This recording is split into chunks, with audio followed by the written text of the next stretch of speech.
In Japan, there's a word, amai. It's difficult to translate directly because most languages don't have an equivalent. Roughly, it describes a child's, or even an adult's, desire to lean on another person's goodwill, to presume upon their love, to feel so safe in a relationship that you can fall apart, make demands, or show your neediest self, and trust that you won't be rejected for it. Japanese child psychologist Takeo Doi spent his career studying this concept, and what he found was both simple and profound. Children don't act out because they're bad. They act out because they're asking a question. The question isn't, "Can I have candy?" The question is, "Are you still here? Even when I'm difficult, do you still choose me?" Think about what's happening inside a child's brain in moments of stress. The prefrontal cortex, the part responsible for logic, patience, and impulse control, doesn't fully develop until a person's mid-20s. When your child is 4 or 7 or even 12, that part of the brain is still very much under construction. So when they're overwhelmed, what takes over is the emotional brain, the part that doesn't think. It just feels, loudly, urgently, and without any ability to explain itself rationally.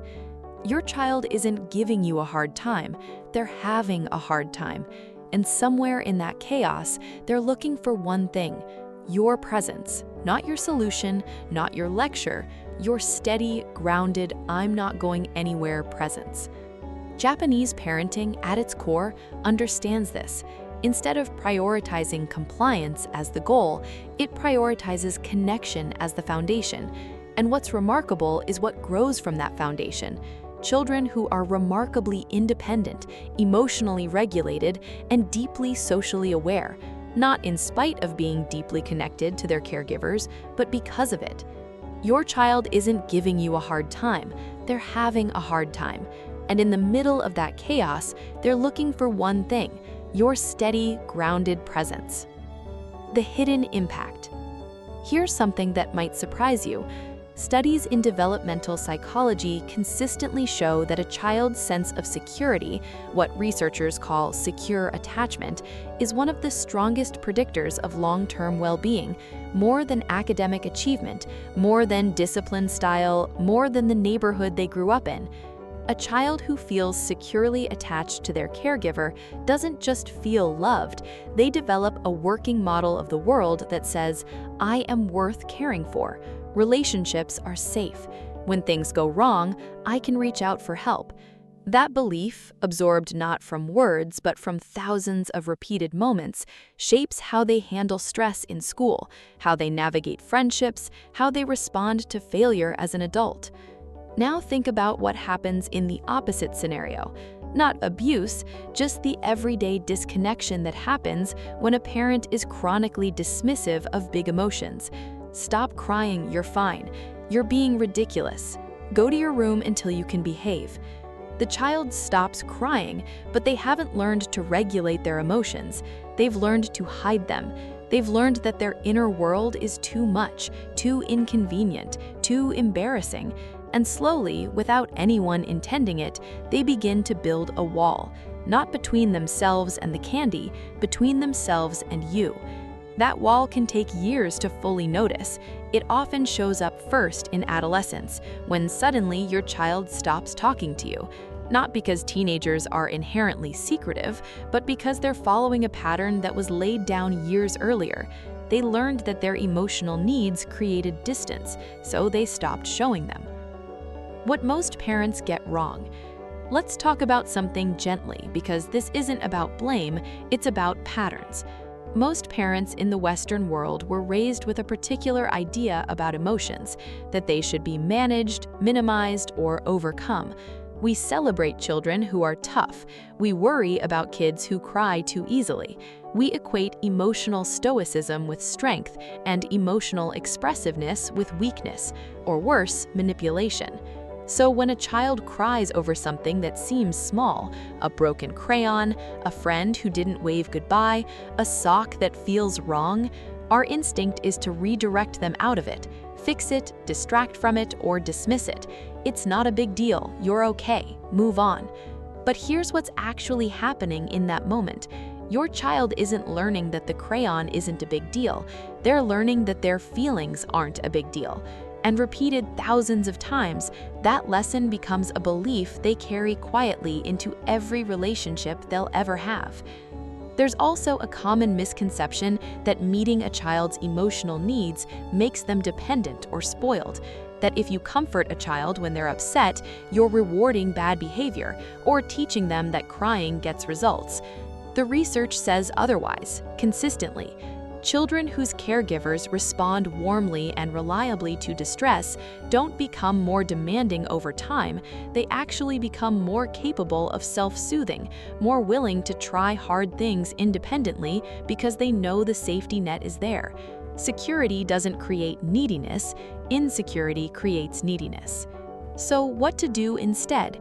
So this Japanese-inspired connection-first parenting actually look like in practice, because theory is helpful, but you need something you can actually use at 6 p.m. on a Tuesday when everything is falling apart. The first thing to understand is that connection doesn't require agreement. You don't have to say yes to the candy to validate the wanting. What your child needs to hear, not just once but consistently, is that their emotions make sense to you, even when their behavior doesn't. Try this shift in language.